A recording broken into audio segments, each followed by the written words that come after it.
ഞാൻ എവിടെയോ വായിച്ചൊരു കോട്ടുണ്ട്.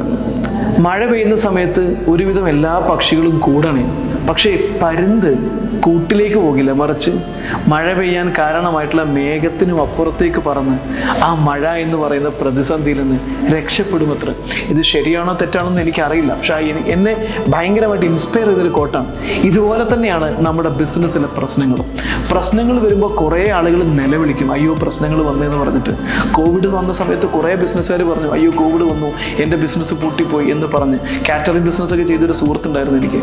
അയാൾ കാറ്ററിംഗ് ഇനി നടക്കില്ല എന്ന് പറഞ്ഞ് ആ പ്രശ്നങ്ങൾ പറഞ്ഞപ്പോൾ നേരെ മറിച്ച് മറ്റൊരു സുഹൃത്ത് എനിക്കുണ്ടായിരുന്നു. പുള്ളി എന്താ ചെയ്തതെന്ന് വെച്ച് കഴിഞ്ഞാൽ പുറത്തിറങ്ങിയിട്ട് കുറേ നമ്പറുകൾ കളക്ട് ചെയ്ത്, ചുറ്റുമുള്ള കുറേ ആളുകളുടെ നമ്പറൊക്കെ കളക്ട് ചെയ്ത് വാട്സപ്പ് ഗ്രൂപ്പ് ഉണ്ടാക്കിയിട്ട് എല്ലാ ദിവസവും നാളെ ഞാനിത് ഈ ടൈപ്പ് ബിരിയാണി ഉണ്ടാക്കാൻ പോകുന്നു, താല്പര്യമുള്ളവർ ഓർഡർ ചെയ്ത് കഴിഞ്ഞാൽ 1 മണിക്ക് മുമ്പ് വീട്ടിലെത്തിച്ചേരാമെന്ന് പറഞ്ഞ് അയാൾ ആ കോവിഡിനെ ഒരവസരമാക്കി മാറ്റി. എല്ലാവരും കച്ചവടം പൂട്ടിയിരിക്കുമ്പോൾ, റെസ്റ്റോറൻറ്റ് പൂട്ടിയിരിക്കുമ്പോൾ പുള്ളിക്കാരൻ അതൊരു മികച്ച അവസരമാക്കി എടുത്തു.